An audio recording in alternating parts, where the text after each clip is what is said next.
Miss হবে না আপনার পছন্দের টিভি শো। দেখুন জি5 অ্যাপে একদম ফ্রি। সোজা আছে, ব্যাস এইবারে ভাড়াটে আসবেই। চলো। তোমরা তো সবাই জানো, বলো আমাদের গুদামের সব জিনিসপত্র, টাকা পয়সা সবকিছু পুড়ে ছাই হয়ে গেছে।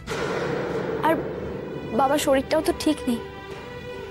এই মাসে আমরা কি করে সংসার চালাবো এটা নিয়ে আমাদের সবার চিন্তা। কিন্তু আমরা তো তোমাদের নিরাশ করতে পারি না, তাই জন্য এই আয়োজন করেছি। আসলে মাংস খাওয়ানোর আমাদের কাছে সত্যি কোনো টাকা পয়সা নেই, তাই আমাদের আজকে বাধ্য হয়ে সোয়াবিন করতে হলো। আমরা সবাই তোমাদের সবার কাছে এর জন্য ক্ষমা চাইছি।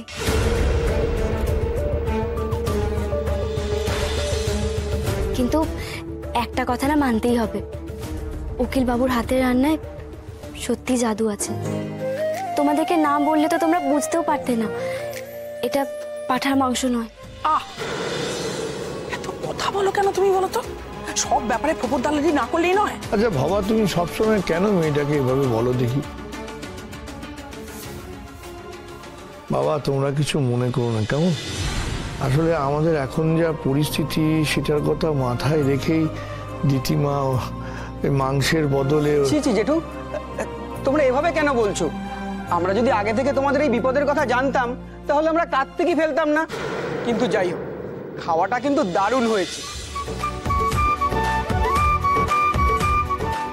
আচ্ছা, বৌদির মাথায় এই আইডিয়াটা এলো কোথা থেকে বলো তো?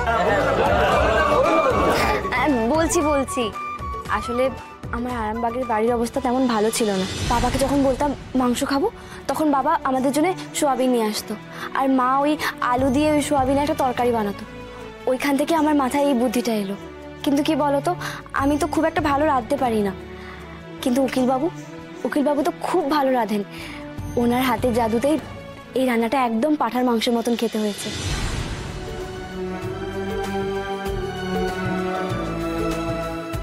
আমার তো এখনো বিশ্বাসই হচ্ছে না যে পাঁঠার বদলে সোয়াবিন খেয়েছি।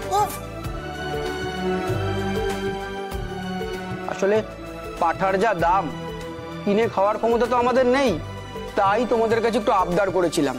তবে যাক, এখন আর কোনো চাপ নেই। এখন থেকে মাংসের বদলে এই রেসিপিটাই খাবো। রেসিপিটা বলো কিন্তু। আর কাব্য দাদা, তুমি যা রান্না করেছো না, একদম ফাটাফাটি। আহ,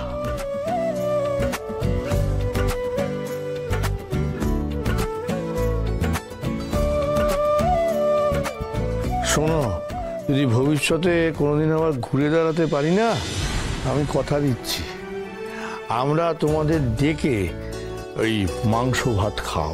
যদি কেন বাবা, আমরা নিশ্চয়ই ঘুরে দাঁড়াবো। আমাদেরকে ঘুরে দাঁড়াতে হবেই।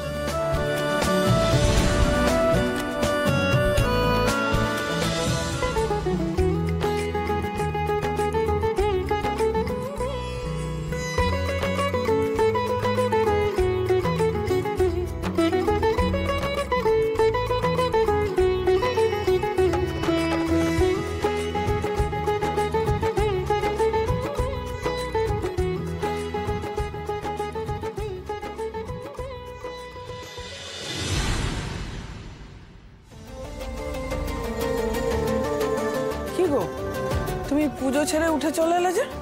এগুলো কি বের করছো?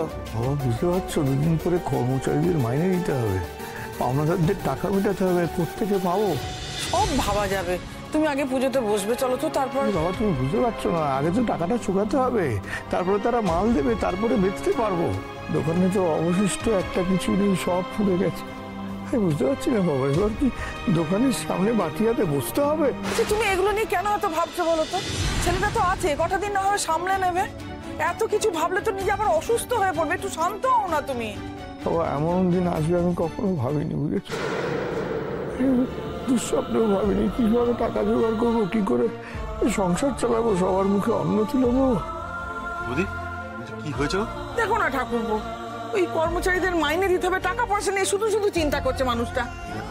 দাদা বলছি যে কালকে তো কথা হয়ে গেছে, আমরা যাচ্ছি ইন্স্যুরেন্সের লোকজনদের সাথে কথা বলতে, তুমি একটু শান্ত হও। ওরা ইন্সপেকশনে আসবে, তারপরে ক্লেমের টাকাটা মানে একটা সেটেলমেন্টে আসা যাবে, তারপরে তো টাকা হয়তো পাবো।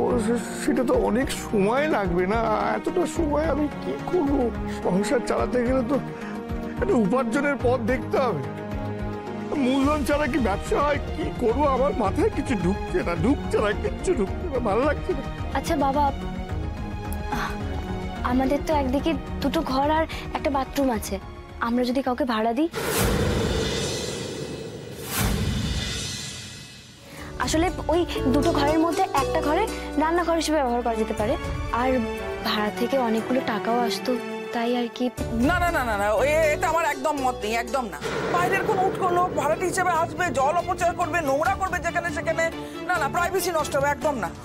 বৌদি বলছিলাম কি, হ্যাঁ একটু সমস্যা হবে ঠিকই, মানে দেখো যদি কম বয়সী কোনো ভাড়াটে আছে তাহলে তারা কি হুলুস্থুলু করবে, কিংবা একটু বেশি বয়সের যদি ভাড়াটে আছে মানে বড় বউ ঝামেলা করবে, বুঝতে পারছি, কিন্তু একটু রোজগার তো হবে, একটু ভাবো। না না, মাঝে মাঝে শুটকি ফুটকি রান্না করবে, বিচ্ছিরি গন্ধ বেরোবে, আমার ভালো লাগছে না। না তুমি এইভাবে কেন বলছো? সবাই কি শুটকি টুটকি রান্না করে নাকি? আর মা, এখন তো ভাড়া দেওয়া হয়, আর আমাদের বাড়িতে অনেকগুলো ঘর আছে ফাঁকা, দেয়া হোক না ভাড়া। না না ভুলি, একদম আমার মত নেই এতে। কি আশ্চর্য! আচ্ছা, মল্লিক বাড়ির একটা মর্যাদা আছে তো, আজকে ভাড়াটে বসলে পড়ায় মুখ দেখাবার জো থাকবে না। এখন তো বাবা পেটে ভাত যোগান দেওয়াটা অনেক জরুরি। ওই যে আমার দোকানে যে কর্মচারীরা আমার মুখের দিকে তাকিয়ে আছে, তাদের মাইনে দেওয়াটা অনেক বেশি জরুরি। একটু ভাবো, মাসে যদি 15-20 হাজার টাকা ওই ভাড়া থেকে আসে, সেটাও ওই দুঃসময় অনেক। আমার ভোট ওই ঘটক দুজির পক্ষে।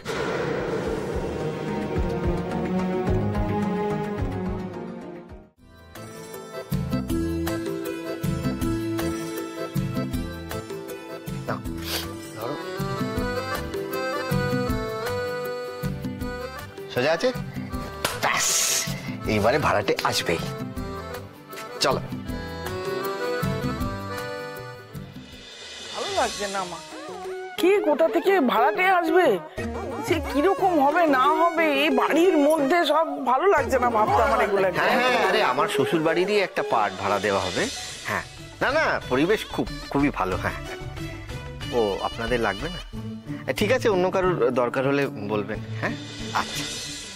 এই যে এনারা ব্রোকার। নমস্কার দাদা, নমস্কার। নমস্কার নমস্কার। বড় বউ, বলছি যে মুস্কো মতন লোকটা কে, ভাড়াটে নাকি? না না, দালাল মা, দালাল।